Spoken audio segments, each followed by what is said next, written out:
Internet, hello. We didn't have a show last Tuesday because I was filming something else, which drops this week, and so we did an impromptu Friday show, which means most of the news has already been covered, but I didn't want to get into the habit of missing you guys on Tuesday.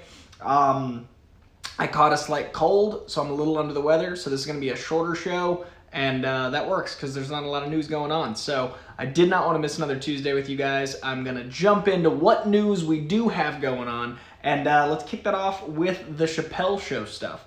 As you guys know, I'm a giant Dave Chappelle fan. I am a giant fan of Chappelle's Show. I think it's arguably the most influential sketch show since SNL, maybe ever. It definitely changed comedy. It definitely changed what we saw sketch shows as, like what boundaries could be pushed, and obviously it gave Chappelle a worldwide platform, and holy crap, are we better for it. I'm so glad to have Chappelle back, and basically, you know, it's really important to the culture of comedy and to the culture of like American society. Chappelle Show is genius. All that said, Chappelle Show is currently airing on HBO Max and was airing on Netflix. I was really excited. I didn't know the details behind the Netflix deal, so I was talking about how I was watching it on Netflix. And I did watch it for a couple weeks on Netflix. I got most of the way into the first season. I'm really busy, so I didn't get to like binge it, but I got to watch some Chappelle Show. But had I known the deal, I would not have. And now that I know the deal, I'm encouraging you to not watch it on HBO Max. So there's this great 14-minute speech, presentation, performance, whatever you want to call the magic of what Chappelle does over on his Instagram, where he talks about basically as soon as he signed that deal, when he was a kid, it lost him the rights to any of the money going forward. He signed his likeness away in perpetuity. He can't even make a Chappelle Show again if he wanted to. He can't even use his own name for a show because Chappelle's Show is owned by Viacom and Comedy Central, etc. So he's encouraging others to not watch it on HBO Max. He's not saying to boycott HBO Max. He's not saying HBO is the enemy. He's not saying any of that. He's saying don't watch Chappelle's Show on the platform because he should be paid for his work. And I agree. He should be paid for his work. He wasn't paid the hundreds of $millions for season 3 that everyone said he was because he didn't do season 3. The dude did not make a lot of money off Chappelle's Show, according to this speech and according to this beautiful presentation. So it's really interesting when you look at artists and how we choose to or to not pay them. It's really interesting when you look at the breakdown of what people actually get paid when all is said and done. It's really interesting what these big corporations get away with when it comes to owning an artist's work. So he's not getting $1 for any of the streaming stuff, and I have opted to not watch on HBO as much as I love the show because I support Dave Chappelle. So I highly encourage you to check out the Chappelle Show commentary over on Dave Chappelle's Instagram, because Dave Chappelle has at least his own Instagram. The Dave Chappelle name is his there, where he talks about the whole situation, all the legal and all the madness. Sorry, Spidey was in my lap, so I was a little squished over petting him. But yeah, it's fascinating. I've had to sign a bunch of contracts lately for various stuff, and it's very intimidating.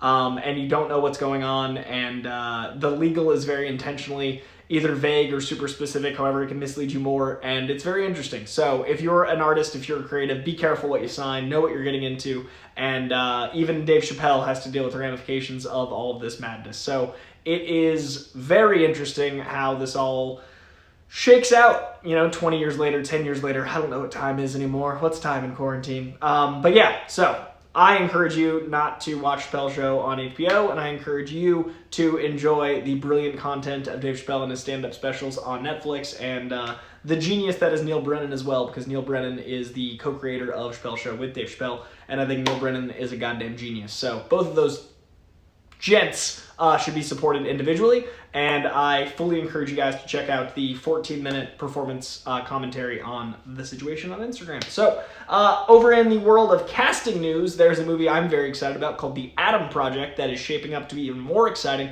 It is a time travel, feels to me like a not quite 80s romp, but one of those like comedy thrillers that I really dig, starring Ryan Reynolds. And now it has also added Catherine Keener, and it has added Mark Ruffalo as Ryan Reynolds' dad. Now it's a time travel comedy, so the Ryan Reynolds character ends up being the same age as his dad. So it's going to be a lot of fun to see Mark Ruffalo playing the father of a very similarly aged Ryan Reynolds. I think that's so rad. So I'm really excited for this. It's a movie called The Adam Project. It is just coming together now, but it has me amped. There's a lot of really cool projects that are casting now. I do think in a year or two, when things are back to normal, there's going to be a really cool, I wouldn't say golden age of cinema, but I think there's going to be a really cool time at the movies for all these projects that are forming now and getting more time in pre-production, that are getting more time to assemble certain casts and do more pre-production. On Friday, we talked about, speaking of Ryan Reynolds, on Friday, we talked all about the Deadpool 3 deal finally going through. I am so excited. I mean, obviously, it's Deadpool. Usually this is my background, but again, Spidey was in my lap, so I'm not a monster. I can't move a cat for the sake of a background, so instead you guys get my display background. Look at all that sweet art. Oh, I'm so excited. I love this art so much. I'm going to get some more with some Black Friday deals. And these help artists, and it pays artists, which I think is important. So yeah, I'm beyond excited about the Deadpool 3 deal. When I talked about it on Friday, I was just kind of rattling off the top of my head some of my theories and excitement. I do think it's going to be a much larger deal than one movie. I do think it's going to be a lot bigger than we would have gotten necessarily as Fox was winding down. I do think that Disney is going to use the Ryan Reynolds Deadpool character as almost an Iron Man level character in his corner of the universe, and I do think it's going to be rated R. A lot of people are getting a lot of clicks for saying, like, what if? And I'm like, well, they said probably rated R, and they talked about it forever. So it's just people, trying to find the negative in things. But I think we're in good hands. I think it's going to go well. I think the deal happened when it did for a reason. I think we're in really good shape. So very excited for the glory of Deadpool 3 over at Disney, R-rated. And I'm hoping the R-rated door opens the door for, more opportunities to have R-rated content like Marvel Knights, like a Daredevil, like any of those things.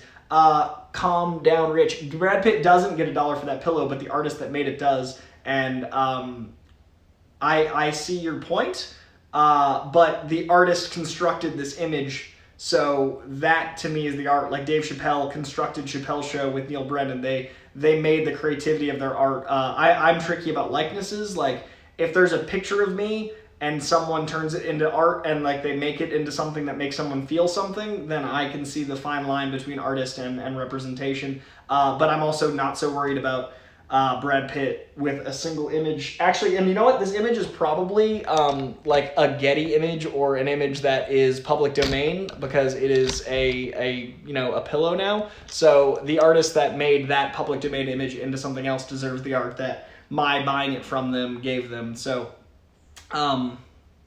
that's my opinion. I don't know if you were trying to be snarky or not, but I have a cold, so I'm sorry if I offended you. Because this is the internet, so I assume I'm to be canceled at any point. Moving on to WandaVision. WandaVision will have an Office/Parks and Recs flavor as well as the classic flavors of sitcoms, which is really rad. They talked about in that first interview how it was going to reference, the classic 50s and 60s sitcoms and the sitcoms that shaped the world we're in today. And that's dope, but it's also cool to hear that it's going to jump through time and we're going to experience, modern sitcoms, and we're going to experience, the sitcoms that affect us today, like our generation sitcoms. I can't wait to see Paul Bettany, look at the camera like Jim, or however they're going to reference modern sitcoms. I think it's going to be really rad. So yeah, I think it's going to be really interesting to see how much influence WandaVision plays into the world of Marvel going forward, because as of now, Marvel has a couple pop culture references here and there, but it seems to me that WandaVision is heavily influenced by our world. So with the multitudes of multiverses, it's going to be really interesting how much our world influences the MCU going forward, or whether or not this singular WandaVision show kind of separates things and makes it its own animal altogether. So will the WandaVision show impact the future of Marvel? Absolutely. Will the flavor of our current cinematic TV landscape affect the MCU? That's what I'm curious about. How meta are they going to get? Because Deadpool obviously is the most meta of these properties, where they literally reference our world, but are they going to go that direction after WandaVision and going forward is my pondering. Time will tell. We will see. I'm just excited that shows that I enjoy, like current sitcoms, I don't watch a lot of sitcoms, but Parks and Rec and The Office and those things will get some love on the landscape of WandaVision. Over to Gremlins. I watched Gremlins this week. I'm going to be dropping a review for the great John Getz, one of my patrons over on Patreon. He asked me to watch Gremlins for the holidays, and I thoroughly got excited to do so. It is a great holiday film. It's a great Christmas movie. And I plan to review that this week, so probably dropping that Friday right after Thanksgiving to feel all holly jolly, maybe a little earlier. And I had such a good time rewatching it, and it put me in this total Gremlins headspace, because I'm a big fan of Gremlins. I think Gremlins 1 is genius holiday fare, and I think Gremlins 2 is one of the best genre benders of the time, like of the 80s. And the 80s did a lot of genre bending, but there's nothing quite like the insanity of Gremlins 2, like the meta commentary. All of the things about Gremlins 2 are fascinating to me. So I'm really excited to check out a Gremlins 3, which looks like it's inching towards success. Chris Columbus, the director of, well, Harry Potter and a bunch of things, but the writer of Gremlins, I believe Gremlins 1. I know Joe Dante directed Gremlins, but Chris Columbus was involved, and I believe he was the writer, is developing still a Gremlins 3, looking to be R-rated and looking to have all practical effects and practical Gremlins. This is exciting because, especially in the age of Baby Yoda, I want to see some Gremlins. Baby Yoda owes so much to Gizmo. Man, Baby Yoda is straight up just a shaved Gizmo. If you look at Baby Yoda, that's a gremlin. They took a lot of cuteness from the gremlin, the OG.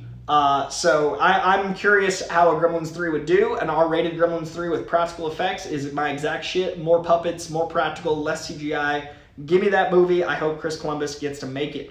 I just saw a Streamlabs pop up from the great Michael McCarcel, and I want to make sure I get to that in between stories real quick. Michael McCarcel, have you seen the set pics from the Batman? I was trying to avoid them, but a friend excitedly sent them to me, trying to be nice, haha. You know what's funny, man? You and I have talked about this.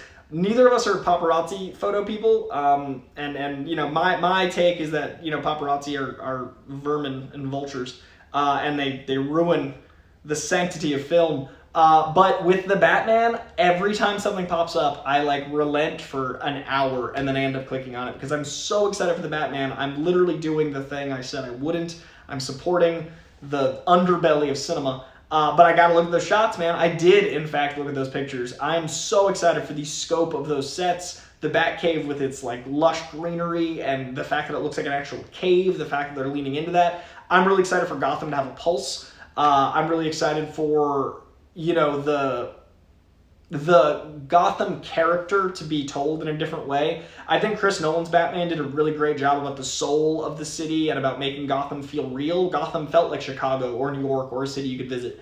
I think they're going to have Gotham in this case feel more like a villain or a character, an antagonist or a protagonist alongside Batman. I feel like we're going to feel the pulse of Gotham a bit more, and the sets look staggering. I love that the Penguin's lair is already seen. I really dig the flavor that Matt Reeves is shaping up. I think we're in freaking great hands. And I hate the fact that I looked, but I did, in fact, look at the pictures. The Batman is my most anticipated movie in a decade.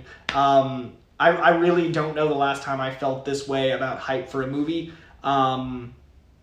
The wave we got with Marvel in 2008, and as they wrapped up the Dark Knight trilogy, that, you know, that amazing time in comic books that we've only escalated from since. I've been working in the comic book movie space for like a large chunk of time after that. Like I started doing this professionally in phase 2. So phase 1 is this really special time in my memory where I was just a fan, and I love doing this for a job. Believe me, this is the dream. But it was different because I would like casually be aware of stuff. I didn't know all the details. Now that I'm like ingrained in it, I know a lot going into the movie.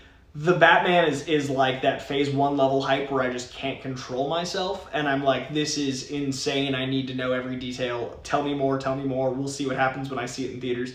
And I haven't felt this way about a movie in a really long time, so I'm very excited. And yeah, it's got me looking at set photos, just like you, Michael McCarcel, just like you. I know you saw them. Yeah, so we will see the glory of the Batman come 2022, and I'm losing my goddamn mind. We'll see. We will see. All right, over to the next bit of news. Cherry gets a release date. I am very excited for Cherry. Speaking of phase 2, the Russo brothers are doing a Tom Holland film from their Agbo Productions. Agbo has been killing it, man. After Extraction, the documentaries they're putting out, 21 Bridges, man. I'm a big fan of the type of movie Agbo is shepherding. A lot of movies that are hard to get made, those mid-budget films. I'm very, very excited for Agbo to make an entire slate of the movies that wouldn't get made without that Russo brothers clout, and one of those is Cherry. Now, Tom Holland in this plays a completely different character than the usual Tom Holland fare. Tom Holland is playing a Iraq war vet that comes back very broken and turns to crime, and he looks shattered, man. There's some photos over on Collider.com. Collider has an exclusive with a lot of really cool images, and Tom Holland looks like a broken adult. He doesn't have that, childlike Tom Hollandness. Check out the images. It looks like a very different Tom Holland. Cherry is a movie I've been really excited about, and I actually interviewed the Russo brothers for 21 Bridges back when it was safe to. When was that? It was maybe October? Maybe? Yeah, October-ish, and we talked about Cherry a bit, and they were filming it at the time, and all of it sounded perfect to me, and now it has a release date that's coming out February 21st, 2021. Now, that's only 3 months away. I don't think it'll get the theatrical release that was advertised. It said February 21st, 2021 in theaters, and then March 12th, 2021 on Apple TV. That's what I wanted to talk to you guys about. That's almost a day-and-date digital and theatrical, kind of like HBO Max is doing with Wonder Woman, but on a much smaller scale film. Apple TV has clearly the rights to this film in some manner. Only 2 weeks after it makes a theatrical debut, it comes out on Apple TV. So it's really interesting how we're seeing a lot of these movies just from the jump own the digital and theatrical, and especially if theaters aren't going to be open in February. We don't know what life's going to be like come February. Things aren't looking good for theaters. So I think it's smart to have a day-and-date release for a mid-budget film like that. I think you can make your money back on something like Apple TV. I personally don't have Apple TV, but I keep getting closer to it. Something like this brings me even closer. So time will tell. But Cherry, Apple TV on March 12th, and in theaters on February 21st. Check out Collider.com for all of the images that'll make you even more hyped for this movie. I mean, it's already Russo brothers and Tom Holland. What do you want? You can also, over on the world of Netflix, speaking of streaming, Queen's Gambit, which I also haven't seen, is the #1 Netflix show of all time. Now, Queen's Gambit, speaking of people watching it and enjoy it, my mom's in the chat. Say hi to my mom. She's the best. She is...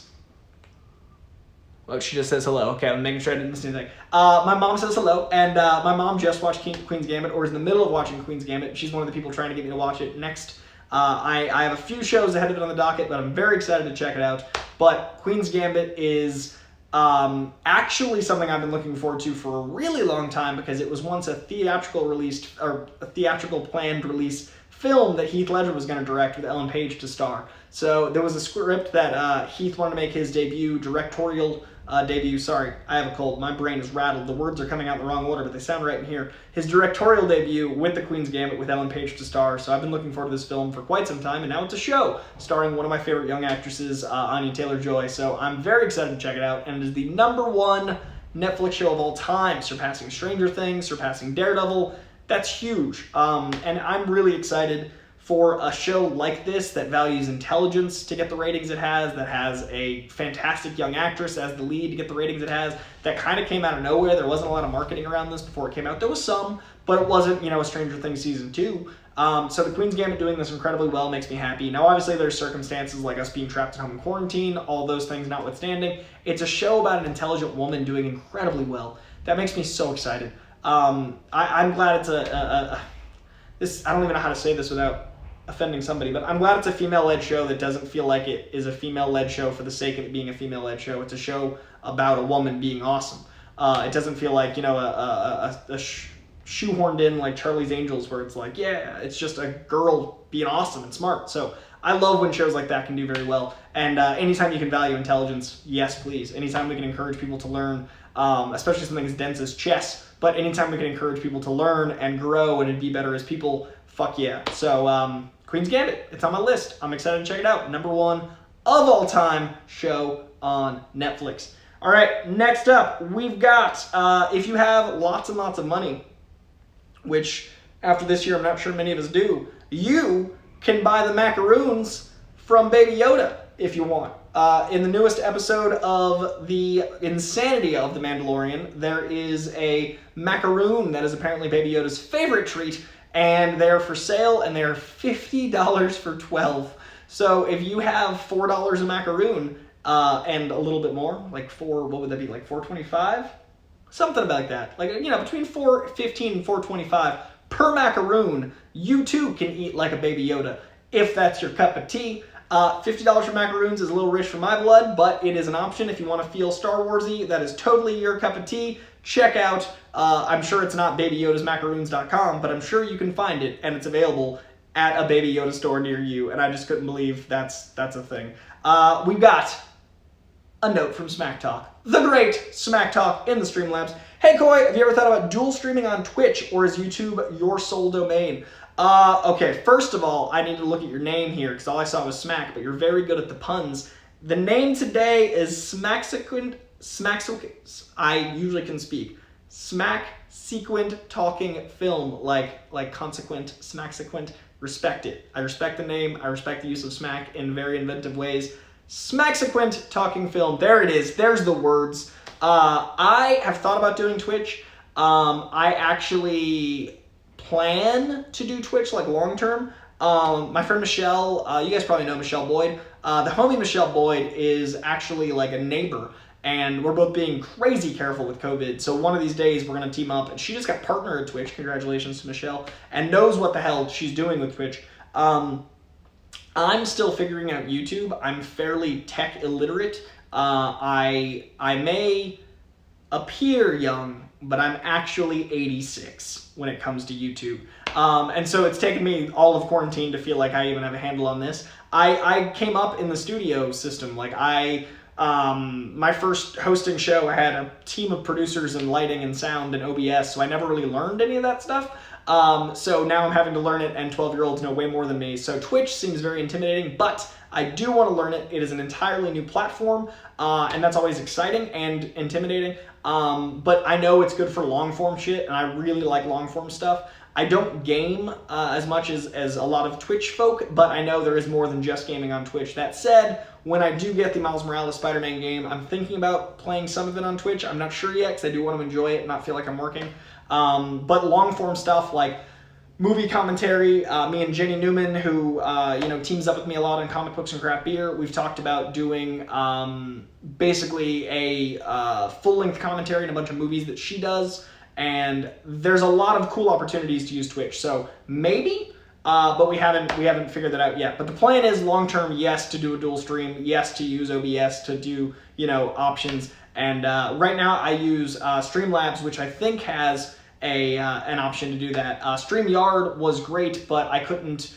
It was causing issues with me seeing stuff, so I got to figure out which platform I'm going to use and all that jazz. And then yes, the plan long term is Twitch, Mr. Smack Talk. That is the goal, and I hope that answers your question, good sir. All right, next up, after Baby Yoda macaroons is, this was crazy to me. And then I'm going to read through the questions because I haven't been able to see them because they're on my phone. I'm using my phone in the distance in a ring light, so I can't see into the center to see the questions. I just see the occasional question as it grooves by. We've got, did you know, because I didn't, that there was almost a Kyle Rayner Green Lantern game? I'm obsessed with that Green Lantern. Kyle Rayner's my favorite Green Lantern. I love that Green Lantern. There was almost a Super Nintendo game of Green Lantern, and a few stills came out. Slash Film has an article about it. And, just seeing a Super Nintendo 16-bit graphics of Kyle Rayner made me so happy. It's got, the white and black chest piece over the, the white, black, and green chest piece over the black suit. It's got, Kyle Rayner's hair, and you can tell it's Kyle Rayner. It's clear as day, but it's a Super Nintendo game. We were that close. I feel like he's the most slept on of the Green Lanterns, man. I feel like he's like the middle child that no one loves. You got your Guy Gardner fans, your Hal Jordan fans, your Cruz fans, your Stewart fans, but there's not a lot of Rayner fans. I love me some Kyle Rayner. Made me real happy. I don't really have any news to report on it, but we almost got a Super Nintendo Kyle Rayner game. Check out those images. Really exciting. And then there's also some sad news due to COVID, due to scheduling, due to the nature of publishing. A number of Marvel titles have been canceled, seemingly. They're not in the February publications. As the February publications came out, a lot of people noticed a lot of their books were no longer on there. Solicitations, that's what I'm looking for. Again, I have a bit of a cold. I apologize for brain fog. Amazing Spider-Man Daily Bugle, Black Cat, one of my favorite titles. Jed McKay's Black Cat. I hope this one isn't canceled, but it's not on the solicitations for February.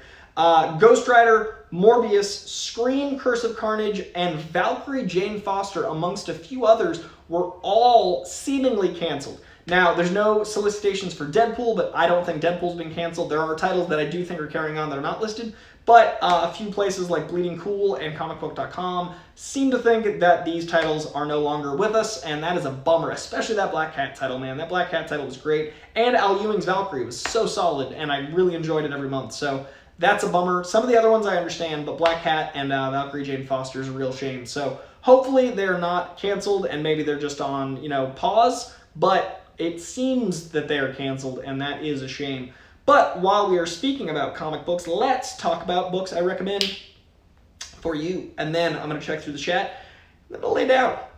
And I'm gonna rest for a little bit, because I am, man, cold suck. I did a juice cleanse, like an LA monster, and I did great, and I did 15 miles on the treadmill or 5 miles running on the street every day, while only consuming about 800 calories, and then I got a cold because I think I tanked my immune system by going so hard. And then I cut coffee a week and a half ago, and I've had coffee like 3 times in a week and a half. I usually have coffee about 4 times a day. So cutting coffee while doing a cleanse, while slightly with a cold, I think I've just broken my body. And I've changed from being a get up at 10 a.m. person to a get up at 6 a.m. person. I've been getting up at 6 or 5 every day for the last week and a half. So without coffee, 5 or 6 without coffee. So I've changed my schedule from going to bed at 3 and getting up at 10 to going to bed at 10 and getting up at 5. And it's not been good. And now my body's like, hey, fuck you. And now I'm tired. And I feel sick.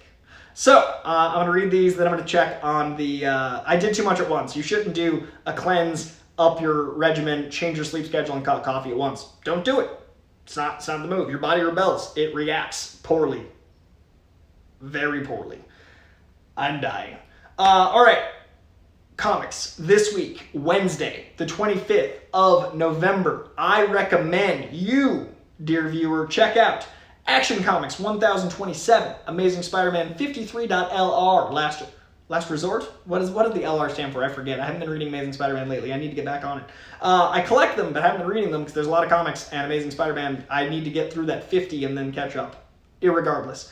Next up, Batman Superman 14, Batman White Knight, Harley Quinn #2. I love the White Knight Elseworld. I'm loving this Harley Quinn title because all the Elseworlds of White Knight have been great. Daredevil 24. Guys, it's Chip Zdarsky's Daredevil. It is gold. It is fantastic. New artist on this book. I forget. It's not, it's a great, it's a Deadpool artist. His name escapes me. I'm very excited for Deadpool, Daredevil 24 with the Deadpool artist and Chip Zdarsky. Very excited. Next up, Department of Truth #3. Department of Truth is one of the best new books of the year. I am in love with this book. It's about conspiracy theories, and it's this very paranoid noir book. It's exceptional. Highly recommend it. Detective Comics 1031. Doctor Doom #9. Excalibur #15. An X of Swords tie-in. Falcon Winter Soldier #5. I think that ends the miniseries Falcon Winter Soldier. John Constantine Hellblazer #12. Unfortunately, the last issue of the run. It should continue on, but they canceled the run, and it was not picked up enough to carry on. I know a lot of people tried to save it. I love this Hellblazer run. I think it's one of the best ever. Simon Spurrier is such a great writer for Hellblazer. It is a real shame. It's a bummer. I'm enjoying the other Hellblazer run with Tom Taylor and Derek Robertson, but it's a mini, so it's not like these both couldn't exist. Anyway, it's a shame. Check out John Constantine Hellblazer. I think it's one of the best Hellblazer runs of all time, and it's ending with issue 12 this week. Legion of Superheroes 11, Maestro #4, How Did Hulk Turn into Maestro? A really cool miniseries describing that. Marvel #2, Scumbag #2, new book from Rick Remender, the creator of Deadly Class, on a brand new title. Enjoying the hell out of it. Scumbag #2, you're only 1 issue behind. Pick up 1 and 2. Shang-Chi #3, Suicide Squad, concluding its run with #11, another Tom Taylor book. Undiscovered Country #10, Wonder Woman 767, X of Sword Destruction #1, and finally, X-Men 15. Those are the books I recommend you check out come tomorrow on New Comic Book Day. Now, I'm going to jump into the chat here and see what I missed, and then I'm going to wrap this up. Ryan Reynolds just popped up in an ad for Mint Mobile as I open this. All right, let's see. Jeff Lee, that is exactly what I'm doing. I am stressing my body out to the point where I manifest powers, and I'm trying very, very hard to get my X gene to acknowledge anything. So far, not working, but I can't think of anything else to do except cut coffee, change my sleep schedule overnight to the complete opposite of it, drink only veggie juice under 800 calories while working out for many hours in the day, and frankly, maybe I'm not a mutant and I've done a horrible thing. Damn it, Jeff, you're right. Calm Down Rich, are you going to watch Wonder Woman 84 in a big theater or stream it in 1080p on Christmas? I don't have any theaters open near me because I live in Los Angeles. LA doesn't have any theaters available. If there was an opportunity for me to rent out a theater with some friends and we all tested, like Tenet, when Tenet came out, I got tested and then they all got tested. Then we stayed indoors for 3 days and then saw Tenet for my birthday. That was their gift to me, was them like staying the fuck home. And it was like $25 a person because it was 6 of us and it was $150 to rent the whole theater. That I will do, but there's no theaters open near me, and I think the closest one's about 2 hours away. That's where I went for my birthday, so if I had friends that would do that, then yes. But otherwise, I can't afford $150 by myself, and I don't have a car, so I can't get 2 hours away, so I'm kind of shit out of luck. My car exploded in September. It's been a whole thing. This quarantine blows. But my point is, there's no theater. I do want to support Wonder Woman. I do need to see it for work. I need to be able to talk about it. I also don't want any spoilers. It's, you know, my jobs are comic book movies. So I will be seeing it. I assume I'm going to be watching it on HBO Max. Since it's not a bootleg and since I can stream it and support it and give it some eyeballs, I feel better about it. I'd really rather see it in theater, but I'm going to see it however I can, and it blows. Yeah, no car in LA, only as of September. My car, it blew a head gasket in the fast lane on the highway, and then I had to Frogger it 5 lanes, which was insane, but I'm alive and the car is not, and I miss my Mini. I had a Mini Cooper I loved dearly. His name was Wade, the Merc with the motor. Yeah, I've been carless since, and I walk everywhere. So some days are 15-mile walks, some days are 5-mile walks, but it makes you stronger and it makes you honest. Walking is honest. And I listen to a lot of podcasts. And that's not true. I listen to a lot of books. So yeah, no car in LA. Sucks. All right, moving up here. My body does say nah, I'm real tired. Christine, your body was like, nah, too many changes at once. Exactly. I gave myself a cold. This is my own fault. I'm dumb. Let's see. I gotta do the same with my sleep schedule pronto. I said I can go to bed early. Dude, Ian, it's worth it, but I'm broken. It will be worth it, but I'm broken. I look forward to it being worth it. Let's see. Lewis, 6 a.m. is my late days. I've been trying for 5:30. The goal is to be out of bed while the sun's down, get out here and watch the sunrise, and then take a walk as the sun's rising so I wake up with the world. That's the goal. It's been rough, but I've been doing it. I think I'm going to add coffee back in, because frankly, the lack of coffee is killing me. See, he'll just, wow. It's dark times, guys. You know, my favorite thing about like YouTube is any studio show, it would all be the news, and now like I'm literally just talking about my own stupidity, and we're having a conversation about my dumbass. And it's funny because you guys all do things like this too. Like, I think experimenting on yourself is important. I think seeing the reason, and no one's asked this, and thank you for not assuming I'm just a dumb.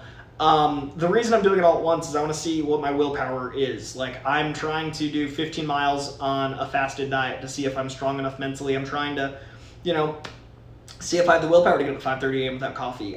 If I have the willpower now in quarantine when I'm alone without people and I'm an extrovert, then I can do anything. Like, when the world gets better, I'll be stronger for it. So I'm trying to build my willpower. Your willpower is like a video game level, right? Like the energy level, it depletes through the day. So if I can build my bar up higher, if I can extend my overall health bar with more willpower, then when the world's better, I'll be better for it. It's a real struggle now, but I'm trying to be a better person day by day. And I'm trying to read more, I'm trying to do more, I'm trying to hustle more, trying to build my willpower, and it's a real thing.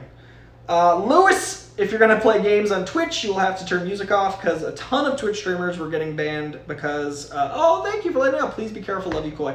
I would play with headphones like I do with my watch-alongs. Oh, speaking of which, thank you, Lewis. That reminds me. I'm going to be doing a watch-along in honor of the holidays, in honor of the great Michael McCarcel.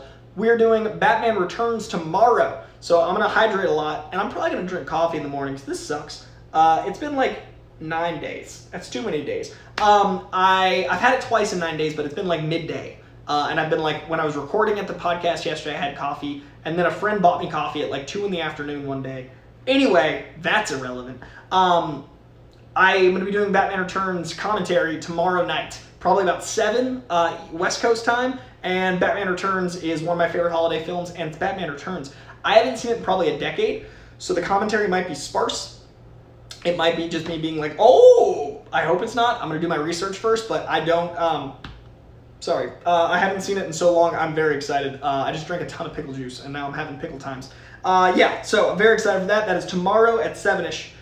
Alrighty. Okay, it was an adequate answer for Sahil, because that is important. I want to make sure people feel like I answer them with the streams, because it is important to me that this is an enjoyable stream. Benjamin Button is confirmed. I am trying to turn 25. It is a goal of mine to revert to 25. Dude, Lewis, respect for not watching Chappelle Show now that you know the story. Isn't that nuts, Jeff Lee? Dude, hell yeah.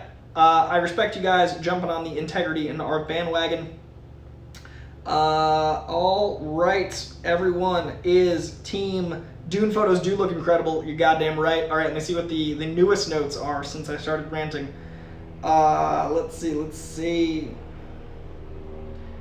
It is time for a new car, probably like in the spring or summer. One, I'll need a job, because, you know, they cost money, cars.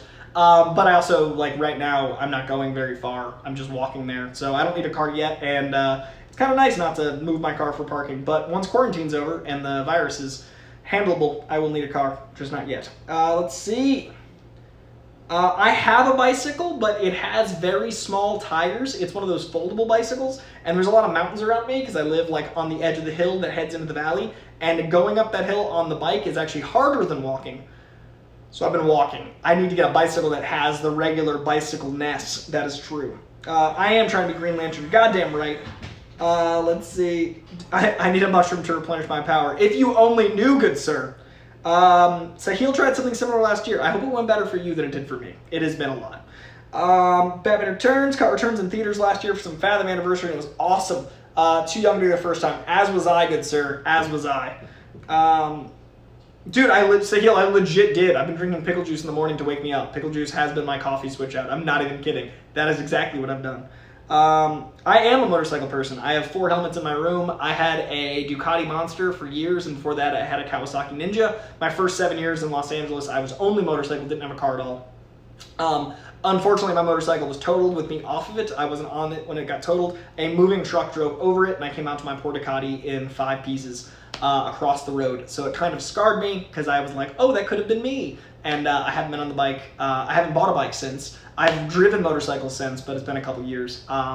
Yeah, I do in fact love the motorbikes, and I miss my motorcycle, my Ducati, very, very dearly. All right, guys, I am going to wrap this up. This has been a fun Q&A with a side of news. There wasn't a lot of news, so I thought we should do a show. I do not want to miss Tuesdays. Just because it is a show Friday, I didn't want Tuesday to fall off and miss 2 Tuesdays in a row. I would not do that to you guys. The holidays are coming, and I want to make sure that we are all here together. A lot of us are stuck home, especially with the holiday here. It is ever more dire to travel. I wouldn't recommend it, the traveling. So yeah, I think the move is to tuck in, stay home, calm down, Rich. I'm not a truck man. Personally, I don't want something. I'm actually probably gonna get an electric car. I really like the Chevy Volt. I don't need a truck because I don't need to haul stuff, and I don't want to burn gas and destroy the planet more than I already have to. So the best gas mileage I can, and unless they made an electric truck, but that seems like a thing. I don't feel like that's a thing yet. Maybe that like Tesla truck that's coming. But I'm not from the future, and that looks like it is. Oh, I missed a thing. Hold on. We got one more. Jesus. It's just Jesus saying hi. I think Jesus is just saying hi. Are there any words attached to this, Jesus? I want to make sure I don't miss words before I wrap out. I think Jesus is just saying hi. What up, man? I know you've had many adventures to the comic book store, and I hope they've been very fruitful. And yeah, I enjoy your reading selections, Jesus. You got good taste. All right, I am going to wrap this up. Spidey has come back. Ooh, I do like Toyota trucks, but they're also not good on gas compared to like electric cars. Spidey is back in the lap. He is handsome. He is with us. He is not happy I'm doing this. Spidey, say goodbye. Spidey, give them eye contact or and kisses. Oh, okay. This is my parting gift. Spidey giving kisses, because he is the precious, precious man. Jesus, thank you for the good week, Streamlabs. I very much appreciate it, man. You are a saint. He is unhappy because I'm holding him this way, but yes, hold on. I will wrap this out with Happy Cat. All right. Spidey, tell the people that you know love. Oh, look at that furrowed brow. Spidey, you're in a video game, man. You got that Sony money. He just doesn't share it. Oh, there he goes. Now he's happy. All right, guys. Much love. Jesus, thank you. Smack Talk and your ever-evolving name, thank you. Michael McCarcel, thank you. And Michael, we're going to do that watch along tomorrow. And for John Getz, you guys will see a Gremlins review soon. And there's a ton of good podcast stuff coming at you. And perhaps a show that you guys once enjoyed on Collider Networks will be making its return very soon. Perhaps. So, I'll talk to you guys soon. Thank you, Koi Pond. Much love. I'm going to go hydrate. I'll see you guys next week and sooner. Oh, and Friday, Comic Books and Craft Beer. If I'm not sick, we're doing Comic Books and Craft Beer, wrapping up Saga. Me, Jenny, Saga, beer. Awesome times. Friday nights, Black Friday. Lots of shows this week. Lots of shows. I'll see you Friday, latest. Okay. Much love, guys. I'll see you soon.